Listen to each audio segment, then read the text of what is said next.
প্রাচীন ভারতবর্ষের গল্প। উপনিষদের সময় বৈদিক যুগে বাজশ্রবা নামে এক মহা ঋষি ছিলেন। তার একটি পুত্র, তার নাম নচিকেতা। এই নচিকেতা মহা তেজস্বী, সত্যনিষ্ঠ এবং তার মধ্যে যে আত্মগৌরব, আত্মশ্রদ্ধা পূর্ণভাবে বিকশিত।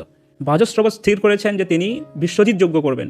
বিশ্বজিৎ যজ্ঞ এমনই একটি যজ্ঞ যেখানে সব থেকে প্রিয় জিনিসও দিয়ে দিতে হয়। এই গল্পটি কঠোপনিষদ থেকে নেওয়া হয়েছে অবশ্যই। তো নচিকেতা দেখলেন যেদিন যজ্ঞ হচ্ছে বাবা সব দিয়ে দিচ্ছে, কিন্তু সেই জিনিসগুলোই দিচ্ছে যেগুলো আর কোনো কাজের নয়। এমন গরু দান করছে যে গরুগুলো আর কয়েকদিন বাদে মরে যাবে, যেগুলো ঘাস খাওয়ার ক্ষমতাও নেই, জল খাওয়ার ক্ষমতাও নেই। নচিকেতা গিয়ে বাবাকে বললেন, বাবা এই যজ্ঞে তো বিশ্বজিৎ যজ্ঞে প্রিয় জিনিস দান করতে হয়, যেগুলো আপনার খুব প্রিয়। আমি আপনার খুব প্রিয়, আপনি আমাকে কাকে দান করছেন? তো বাবা প্রশ্নের উত্তর দিলেন না, কারণ তিনি তো দানই করবেন না ভালো জিনিস কিছু। নচিকেতা আবার ঘুরে এসে বলল, আপনি আমাকে কাকে দান করছেন? এবারেও বাবা ভ্রুক্ষেপ করলেন না। আরেকবার নচিকেতা এলো, বাবা আপনি আমাকে কাকে দান করছেন? তখন বাজশ্রবা ঋষি ক্রুদ্ধ হয়ে রেগে গিয়ে বললেন, যাও, আমি তোমাকে যমকে দান করলাম।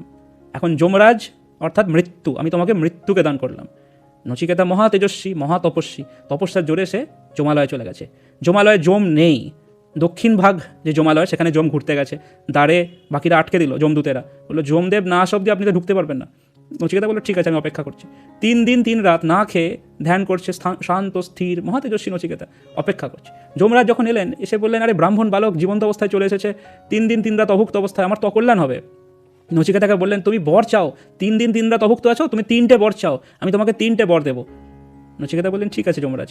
প্রথম বর, আমি যখন পৃথিবীতে ফিরে যাব, আমার বাবা যেন আমাকে মেনে নেন এবং আমাদের মধ্যে সম্পর্ক যেন আগের মতো ভালো মিষ্টি সম্পর্ক হয়ে যায়।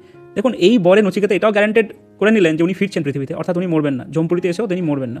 এখানে একটি বরে 2টো বর্তা নেওয়া হয়ে গেল।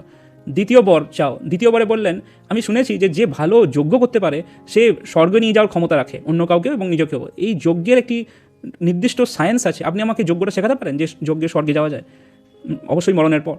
তখন যমদেব বললেন, হ্যাঁ নিশ্চয়ই শিখিয়ে দিচ্ছি। তো শিখিয়ে দিলেন এবং বাক্যর এত সুন্দর মিষ্টতা নচিকেতার, এবং সম্পূর্ণ যেটা শেখানো হলো সেটা তিনি যমরাজকে আরেকবার শুনিয়ে দিলেন যে ঠিক হলো কি, এরমে হলো কি? যমরাজ বললেন, অসাধারণ ছাত্র তুমি, তোমার নামেই এই যজ্ঞের নাম দিলাম নাচিকেত যজ্ঞ। অর্থাৎ নচিকেতার নামে যজ্ঞের নাম কি হয়ে গেল? নাচিকেত যজ্ঞ। তোমার নামেই নাম দিলাম। এবার তৃতীয় বর চাও। এবার তৃতীয় বর, সবচেয়ে বড় কঠিন বর নচিকেতা চাইছেন। নচিকেতা বলছেন, আমি শুনেছি যে মানুষ যখন মরে যায় সবটা মরে না, তার আত্মা নাকি অবিনশ্বর। এখন আপনি স্বয়ং মৃত্যু, আপনিই বলতে পারবেন এটা ঠিক না ভুল। যমরাজ চমকে উঠলেন, বললেন, তুমি একটি বালক, তুমি আত্মতত্ত্ব জানতে চাইছো? তোমাকে আমি ভোগ সামগ্রী দিচ্ছি, তোমাকে আমি অনেক অনেক অনেক বছর আয়ু দিচ্ছি, তোমাকে আমি স্বর্গের অপ্সরা দিচ্ছি, রথ দিচ্ছি, ঘোড়া দিচ্ছি, তোমাকে আমি বিশাল পৃথিবীর রাজা করে দিচ্ছি, তুমি জীবন ভোগ করো, তুমি কি আত্মতত্ত্ব জানবে? নচিকেতা বললেন, না, ভোগ দিয়ে হয় না, কারণ ভোগ একসময় মানুষকে দুর্বল করে দেয়, আর আমার কোনো ইন্টারেস্ট নেই। আমি শুধু একটি জিনিসই জানতে চাই, সেটা হচ্ছে জ্ঞান, এবং এই জ্ঞানের এই লাস্ট জ্ঞান বা আলটিমেট জ্ঞান যে পরাবিদ্যা, অনুগ্রহ করে আমাকে আপনি আত্মতত্ত্ব ব্যাখ্যা করুন।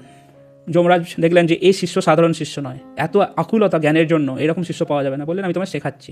তারপর সমস্ত আত্মতত্ত্ব ব্যাখ্যা করলেন, যার মূল কথা হলো আত্মা কখনো জন্মায় না, কখনো মরে না, শরীর শুধু বদলায়। না জায়াতে মৃয়াতে বা কদাচিৎ, ভগবদ্গীতাতেও তাই। নয়ং ভূত্যাহ না ভবিতা না ভুয়া, অজো নিত্য শাশ্বত হয়ম পুরাণো, না হন্যতে হন্যমানে শরীরে।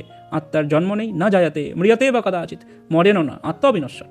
কর্ম অনুযায়ী তার শরীরগুলো বদলে যাচ্ছে, যতক্ষণ না ভগবান লাভ হয় শরীরগুলো বদলাবে। তো এই সমস্ত জ্ঞান উনি নিলেন এবং নিয়ে ফিরে এলেন। যখন পৃথিবীতে ফিরে এলেন, সে নচিকেতাকে চেনাই যাচ্ছে না, তার এত তেজ, ব্রহ্মতেজ। কারণ যার কাছে শুনেছেন তিনি স্বয়ং মৃত্যু, তিনি স্বয়ং যমরাজ, অর্থাৎ তিনি ডেথ।